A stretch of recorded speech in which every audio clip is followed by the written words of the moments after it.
Kemarin ceritanya ada Murtadin ngaku khotib waktu SMP. Sekarang ada Murtadin ngaku guru ngaji dari kelas 5 SD. Rupa-rupa weh nya Murtadin mah. Marhaban bikum fi mualaf channel fi barnabije Salasa M.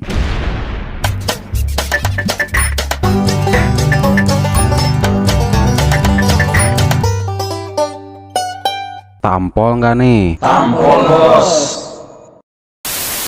Bismillahirrahmanirrahim. Assalamualaikum warahmatullahi wabarakatuh. Alhamdulillahirrabbilalamin. Segala puji dan syukur kita panjatkan kehadirat Allah subhanahu wa ta'ala yang telah memberikan kita nikmat iman dan Islam yang begitu luar biasa. Tidak lupa juga sholawat serta salam semoga tercurahkan kepada Nabi kita, junjungan kita, suri tauladan kita, Nabi Muhammad Sallallahu Alaihi Wasallam. Nah sahabat mualaf, kalau kemarin kan kita sudah dengar ya bahwa ada seorang murtadin bapak-bapak ngaku jadi khotib waktu SMP. Dan sekarang ada ibu-ibu guys. Ibu-ibu ini ngaku seorang guru ngaji waktu duduk di kelas 5 SD. Wow, ini murtadin bos, jangan macem-macem. Lalu dia mempunyai sekitar 50 murid dan di dalam itu ada ibu-ibu pengajian juga. Kalau dibilang wah ini gelo sih. Kita akan langsung tonton videonya ya. Tuh lupa wae saya ya. Bagi sahabat mualaf yang baru menemukan channel ini nih. Terus kalau yang sudah sering nonton tapi belum subscribe, sekarang waktunya Anda untuk tampol itu tombol subscribe-nya, dan kalau suka videonya silahkan klik like, dan kalau bermanfaat silahkan share sebanyak-banyaknya. Insya Allah menjadi pahala untuk kita semua. Mengapa? Karena menyebarkan kebaikan dan kebahagiaan untuk kita semua. Amin ya Allah ya Rabbal Alamin. Yuk udah gatel nih, saya pengen tampol nggak nih? Tampol bos. Shalom Bapak Ibu sekalian yang dikasihi Tuhan. Perkenalkan, nama saya waktu Muslim Eli Arafia, begitu dibaptis ditambahkan lagi namanya Abigail. Jadi Abigail Eli Arafia. Saya dibesarkan dari keluarga Muslim yang taat sama agama, bisa dibilang juga fanatik. Didikan agamanya tuh ya sangat streng ya, kalau bisa dibilang. Saya anak pertama dari pasangan muda yang pada waktu itu belum bisa mengurus seorang bayi gitu. Jadi saya dipindahkan ke tangan nenek saya yang pada akhirnya menjadi anak terakhir dari nenek saya. Saya jadi anak ke-9, anak terakhir. Saya anak pertama dari pasangan muda yang belum mampu mengurus bayi. Lalu dipindahkan ke nenek saya jadi anak terakhir, anak ke-9. Dari awal aja ini sudah sangat membingungkan bos. Penyakit itulah murtadin mah segala rupa diomongkeun. Kita lanjut dulu we nya. Puji Tuhan, saya bersyukur Tuhan menempatkan saya di rumah nenek saya yang didikan agamanya itu sangat kuat. Kalau saya bilang, saya banyak mendapatkan pendidikan dari rumah nenek saya.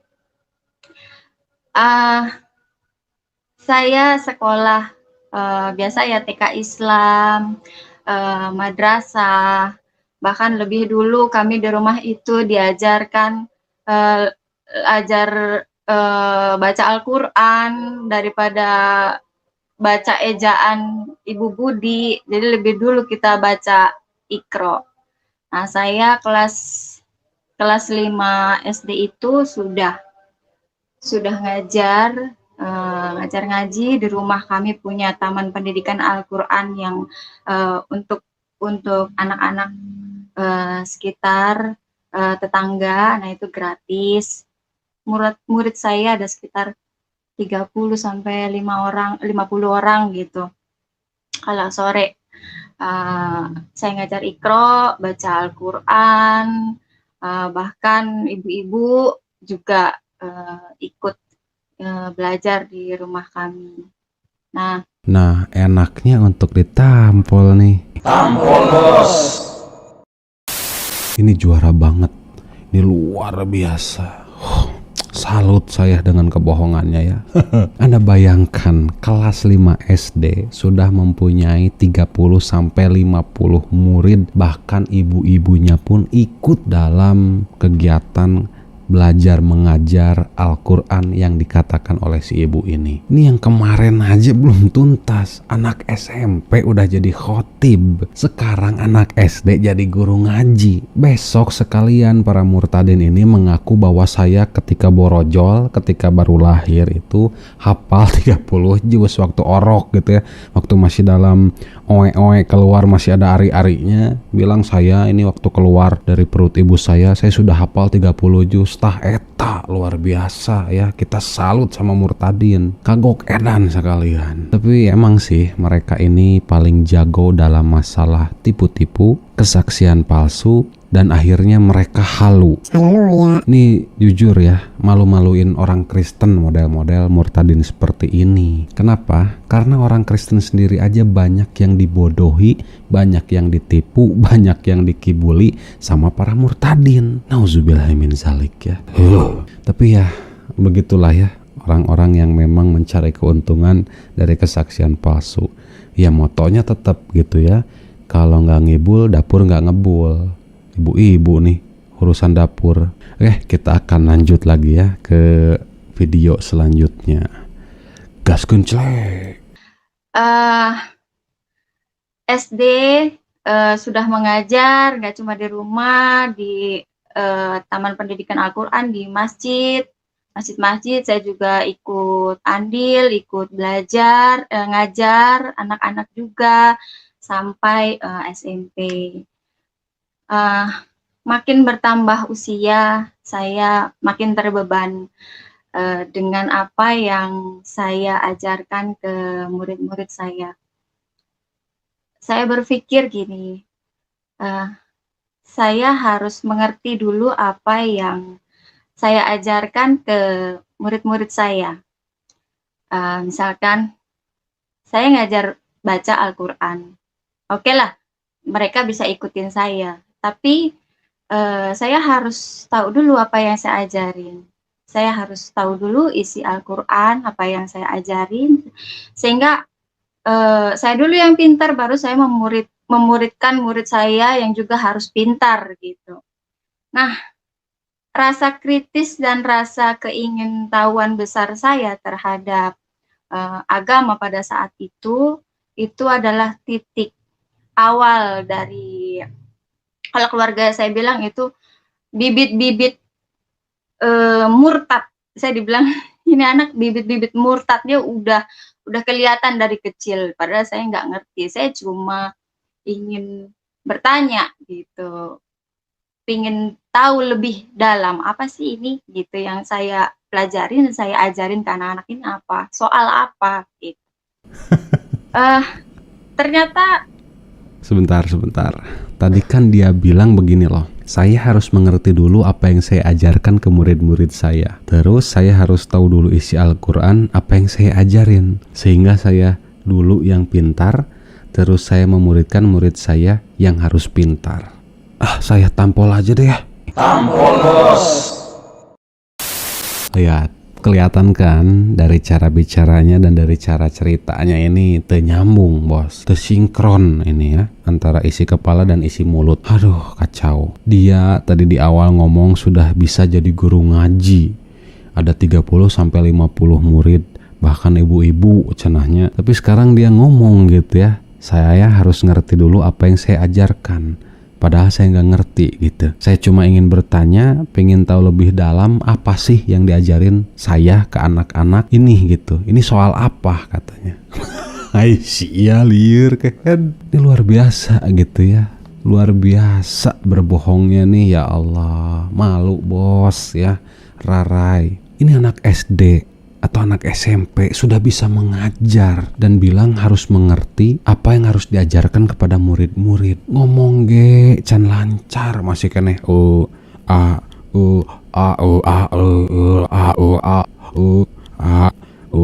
ngaku jadi pengajar. Raraimu CS banget pecabokeun batur. Bu, ibu malu-maluin Kristen ibu teh ya. Alhamdulillah ya, saya mah sudah sembuh dari sakit penyakit yang seperti itu.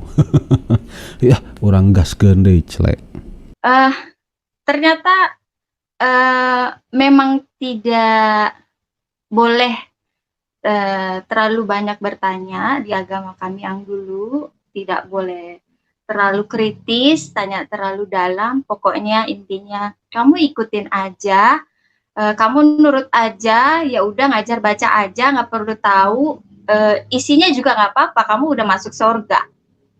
Hati kecil saya rasa, Apa nggak kebalik nih? Bukannya pendeta kalian atau oknum-oknum pendeta lah ya, pendeta-pendeta yang sombong sekali ketika ada jemaat atau netizen atau subscriber mereka lah ya, ketika ditanya satu ayat mereka hanya bisa bilang imani saja, gak usah banyak tanya. Kalau tidak percaya berarti Anda belum menerima Roh Kudus, Anda tidak percaya Yesus, dan Anda harus dibaptis lagi. Roh Kudus tidak bekerja dalam dirimu. Betul tidak?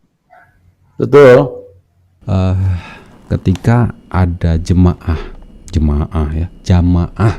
bertanya kepada ustadz, kepada guru-guru, kepada para ulama, pada orang-orang yang mengerti tentang Islam. Maaf gitu ya, bukan sombong, bukan takabur, tapi alhamdulillah saya sudah bertemu dengan beberapa ustadz yang bisa dipercaya dan bisa dipertanggungjawabkan ucapannya, bertemu dengan para guru-guru, para ulama, dan juga para orang-orang soleh. Ketika saya bertanya tentang satu ayat di dalam Al-Quran, mereka dengan lantang dan dengan bahagianya menjawab pertanyaan itu. Ini baru satu ayat gitu ya. Mereka menjelaskan asbabun nuzulnya, mereka juga menjelaskan tentang asbabul wurudnya, tentang hadisnya, mana yang sahih, mana yang doif, mana yang hasan, sampai dijelaskan tafsirnya, per kalimatnya dalam bahasa Arabnya, ditafsirkan atau diterjemahkan ke dalam bahasa Indonesianya. Mereka menjawab dengan lengkap, bahkan dimasuki atau diberikan pendapat dari Imam Syafi'i,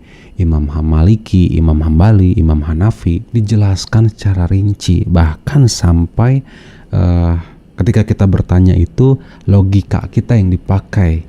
Mereka memberikan statement supaya kita tuh mikir, supaya kita tuh ada pemikiran masuk akal nggak ketika diucapkan atau dijelaskan tentang ayat ini. Mereka sangat senang dan bahagia ketika ada jamaah atau ada orang-orang yang bertanya tentang satu ayat dalam Al-Quran. Mengapa? Karena setiap satu ayat yang dijelaskan itu sudah masuk ke dalam pahala yang insya Allah besar, karena sampaikanlah walau satu ayat dan dijelaskan secara rinci. Itu jadi pahala dan Allah angkat derajat mereka, para guru-guru kita, para ulama kita, para ustadz-ustadz kita. Tuh, itu Islam bos. Tidak bilang gini, ngapain kamu nanya-nanya ayat Al-Quran? Enak aja, imani saja, jangan banyak tanya. Kalau kamu tidak tahu tentang ayat Al-Quran berarti kamu belum dipenuhi dengan Roh Kudus. Pret, gak ada Islam seperti itu ya. Jadi omongan si ibu ini wow. Ih, amit-amitnya geus mengawadul, ngaku murtadin, ngaku Kristen lagi. tapi bermula ketidaknurutan saya ya, akhirnya tidak tahan itu ketika saya masuk memutuskan sekolah Katolik. Itu lulus SMP ya. Nah, itu perang keluarga besar dimulai pada saat itu. Mereka menolak karena saya satu-satunya orang yang mau gitu sekolah di sekolah bukan sekolah Islam gitu. Sementara yang lain ada yang pesantren, ada yang jadi ustadz gitu. Kok saya melenceng sendiri gitu. Saya pikir saya butuh wawasan baru, saya butuh teman baru yang bisa pokoknya suasana baru deh gitu. Ngomong ingin punya Tuhan baru gitu ya. Tampol nggak nih? Tampol bos. Oke, sudah tahu ya kalau setiap ada murtadin, ketika dia menceritakan dari awal bla bla bla bla Islam taat, fanatik, radikal dan segala macamnya, tapi ketika di tengah-tengah tanpa sadar Allah gerakkan mulutnya, Allah gerakkan lidahnya untuk mengakui ucapan bohongnya itu.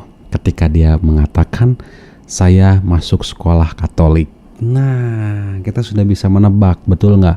Komen di bawah ya, apakah dia memang Islam dari lahir atau memang Kristen dari orok. Jadi pendapat saya mah tetap ya, dia dari orok atau kadal, kafir dari lahir yang dipaksa atau dibuat atau disutradarai atau menjadi aktor supaya bisa menjadi murtadin untuk mengumpulkan cuan dan perpuluhan. Weh, bener nggak? Jujur weh, atuh kan saya teh pernah jadi mereka. Kita lanjut lagi ya. Pada saat sakit itu saya sama sekali tidak berdoa ya. Saya tidak minta kesembuhan sama sekali. Saya tidak memohon untuk disembuhkan. Saya sama sekali tidak mau mengingat Allah ya pada saat itu, karena hati saya hancur dan kecewa gitu. Akhirnya tapi sekali lagi Tuhan itu baik. Tanpa saya minta, Tuhan kasih kesembuhan, Tuhan kasih saya hikmat. Gak tahu pikiran datang dari mana gitu. Coba dari mana ya? Dari mana ya? Teuing ti mana? Geus we lah, kita tampol bareng-bareng, oke? Tampol bos. Ini wanita nggak bisa membedakan kali ya antara Allah dan juga Tuhan. Sampai nggak sinkron antara isi kepala dan juga apa yang keluar dari mulutnya. Kenapa? Karena dia bilang begini bos ya, saya tidak mau mengingat Allah pada saat itu karena hancur hatiku, cenanya kecewa. Tapi beberapa detik kemudian dia mengatakan, tapi Tuhan itu baik. Saya sama sekali tidak mau mengingat Allah ya pada saat itu. Tapi sekali lagi Tuhan itu baik.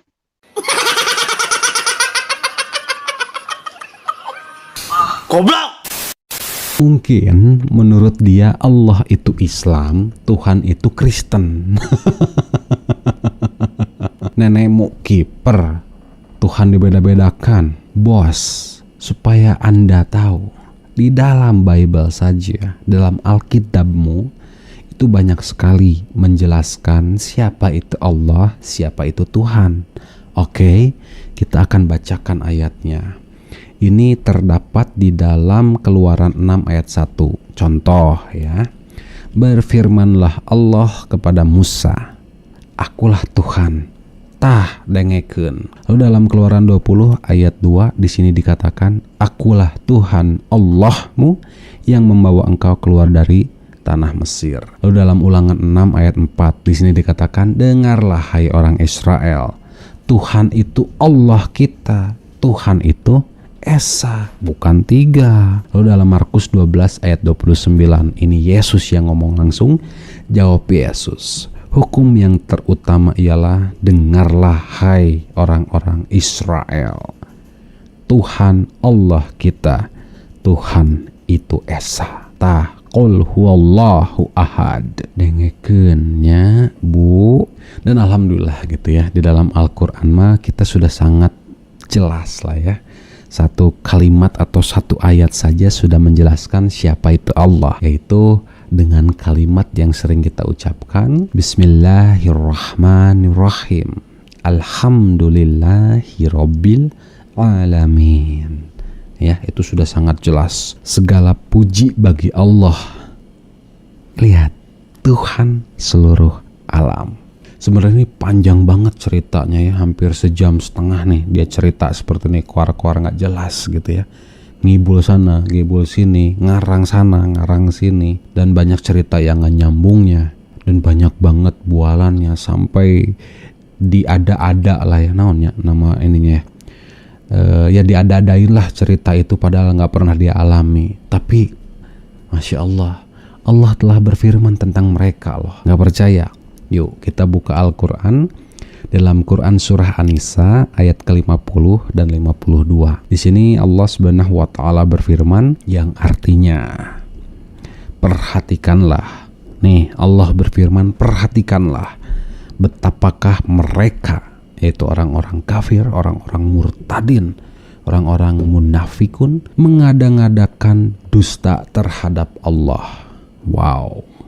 Dan cukuplah perbuatan itu menjadi dosa yang nyata bagi mereka. Mereka itulah orang yang dikutuki atau dilaknat oleh Allah, dan barang siapa yang dikutuki atau dilaknat Allah, niscaya kamu sekali-kali tidak akan memperoleh penolong baginya.